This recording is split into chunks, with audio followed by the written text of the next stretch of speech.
Assalamu alaikum. Aujourd'hui, on va commencer avec chapitre 0. On va parler de la stoichiométrie d'une réaction chimique. À la fin de cette séance, vous devrez être capable d'appliquer le calcul stoichiométrique dans les réactions chimiques. Apportez s'il vous plaît un crayon et le fichier de chimie. Tout d'abord, on va faire un petit rappel. Dans une réaction chimique, le mélange des réactifs peut être un mélange stoichiométrique ou bien un mélange non stoichiométrique. Dans le cas où le mélange est stoichiométrique, tous les réactifs sont totalement consommés et transformés en produits à la fin de la réaction.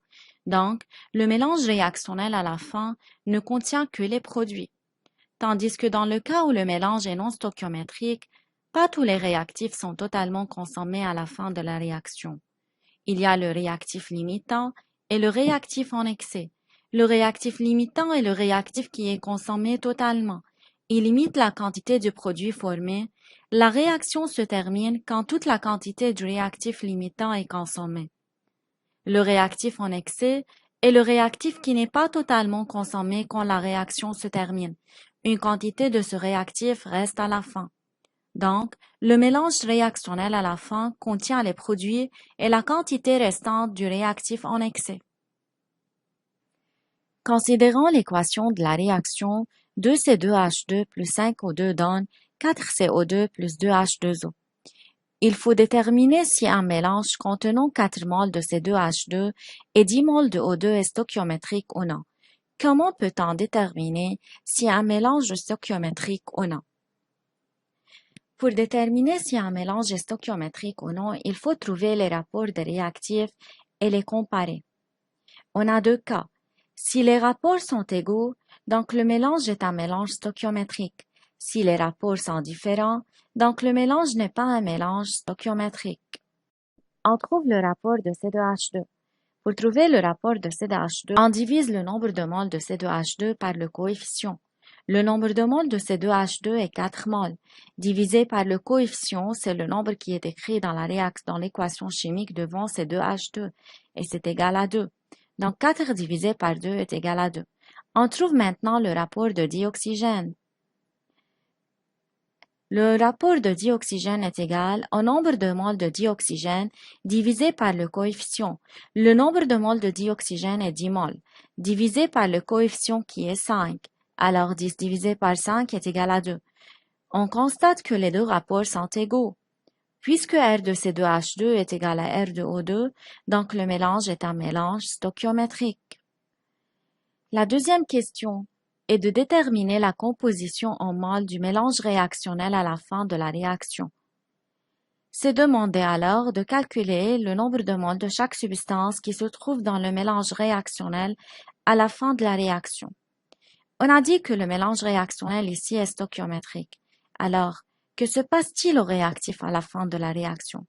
Puisque le mélange est un mélange stoichiométrique, les réactifs sont totalement consommés. Alors la quantité de chacun des réactifs est 0 à la fin de la réaction. Les réactifs C2H2 et O2 disparaissent totalement à la fin. Il ne reste dans le mélange réactionnel que les produits CO2 et H2O. Alors, il faut trouver le nombre de moles de CO2 et de H2O à la fin de la réaction. Mais comment peut-on calculer le nombre de moles des produits de CO2 et H2O formés? On peut les calculer en appliquant le rapport stoichiométrique en utilisant n'importe quel réactif. Puisque le mélange est stoichiométrique, alors les deux réactifs disparaissent à la fin de la réaction. Donc, on peut utiliser n'importe quel réactif pour déterminer le nombre de moles des produits, selon le rapport stoichiométrique.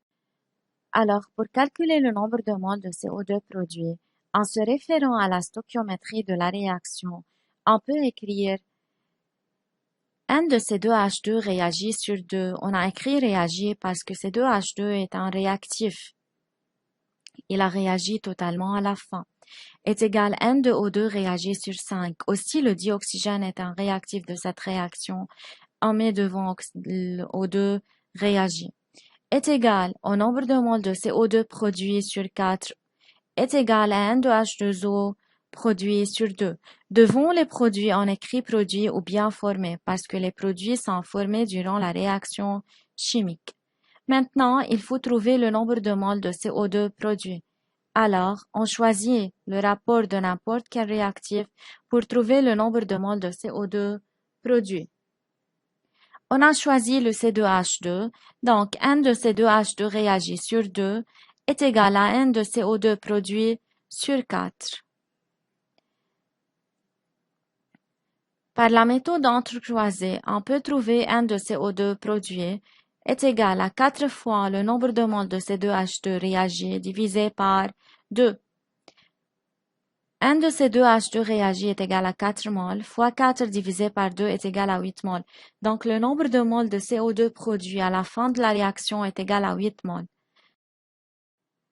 Maintenant, il faut trouver le nombre de moles de H2O produit. Aussi, en appliquant la stoichiométrie de la réaction et selon RS, on peut trouver le nombre de moles de H2O produit d'après un des réactifs. On a choisi aussi le C2H2, donc N de C2H2 réagi sur 2 est égal à N de H2O produit sur 2. On peut trouver N de H2O produit en simplifiant par 2. Alors, N de H2O produit est égal à N de C2H2 réagi est égal à 4 moles. Considérons maintenant la même équation, mais on a changé le nombre de moles de réactifs. On a la même question. Il faut déterminer si un mélange contenant 1 mol de C2H2 et 3 moles de O2 est stoichiométrique ou non.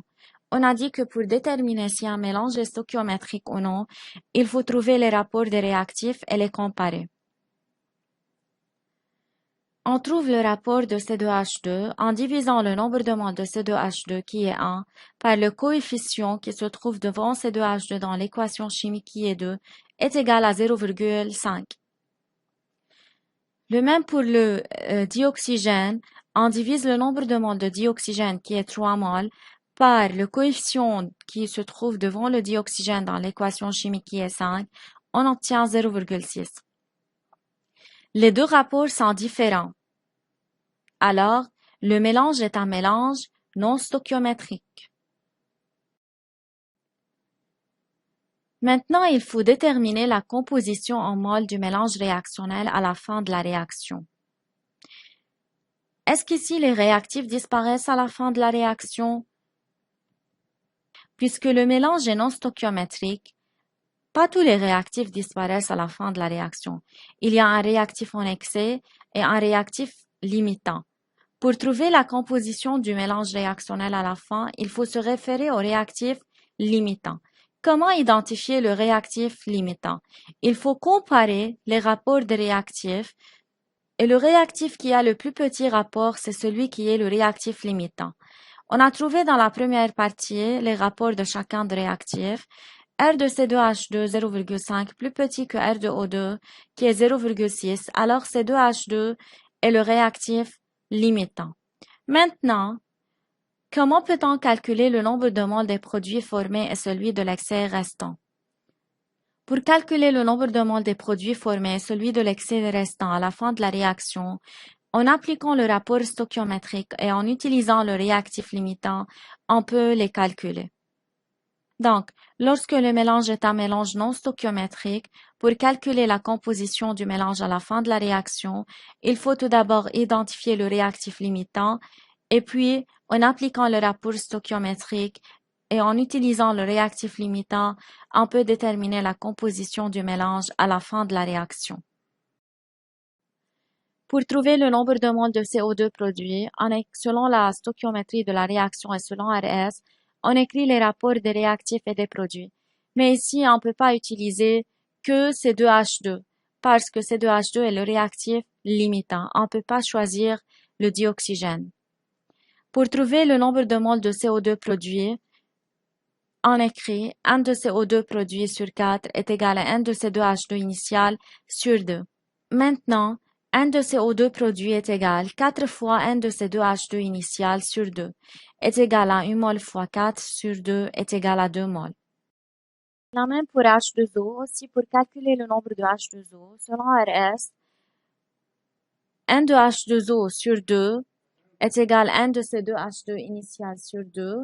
En simplifiant par 2, on obtient N de H2O produit est égal à 1 mol.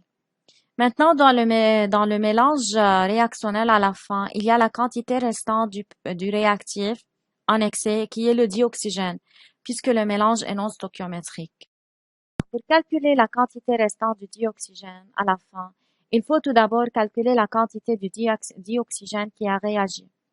On peut la calculer aussi selon le rapport stoichiométrique et le réactif limitant. On écrit N de C2H2 initial sur 2 est égal à N de O2 réagi sur 5. N de O2 réagi est égal à 5 fois N de C2H2 initial sur 2 est égal 1 fois 5 sur 2 est égal à 2,5 mol. Donc, seulement 2,5 mol de dioxygène ont réagi. Maintenant, il faut déduire le nombre de moles restants du réactif en excès puisqu'on a calculé la quantité qui a réagi. On a le nombre de moles initial et on a le nombre de moles qui a réagi. On peut obtenir le nombre de moles restants à la fin. N de dioxygène restant à la fin est égal à N de O2 total qui est la quantité initiale moins N de O2 réagi la quantité calculée, d'après le rapport stoichiométrique, est égal 3 mol moins 2,5 mol est égal à 0,5 mol. Donc, seulement 0,5 mol reste à la fin dans le mélange initial. Vous avez comme devoir pour la prochaine fois les questions 1, 2, 3 de la fiche 2 dans le fichier.